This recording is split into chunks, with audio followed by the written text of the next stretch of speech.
The world has found itself in a climate emergency. Humanitarian systems are left to advocate for affected vulnerable people and offer solutions to specific climate shocks such as floods, droughts, and extreme temperatures that has affected means of livelihoods.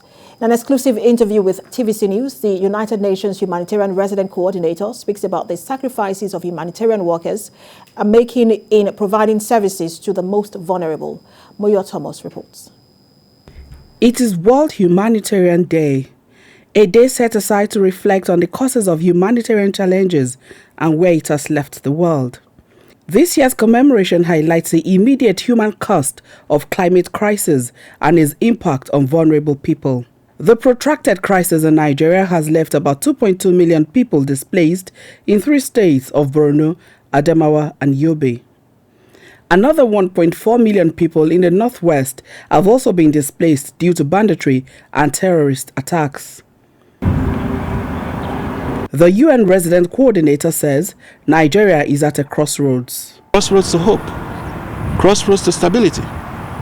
Over $3.2 billion have been mobilized from 2017 to 2020 to provide humanitarian assistance to about 5.5 million people on a yearly basis.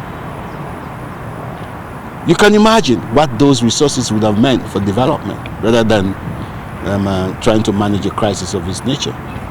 Yeah? It's a bottomless pit, but humanity prevails.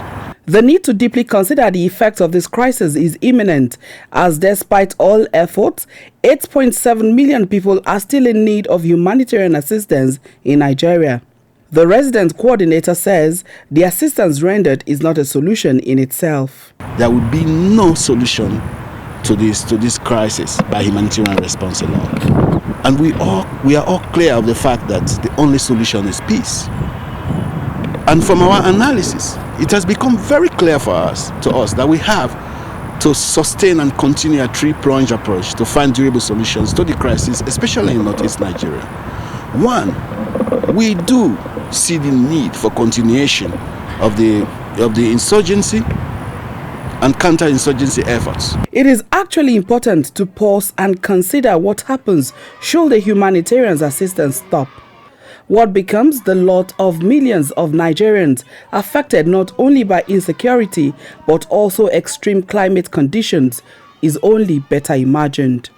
The message is clear on this day that we commemorate another World Humanitarian Day. Peace needs to reign in the country. Moyo Thomas, TVC News, Abuja.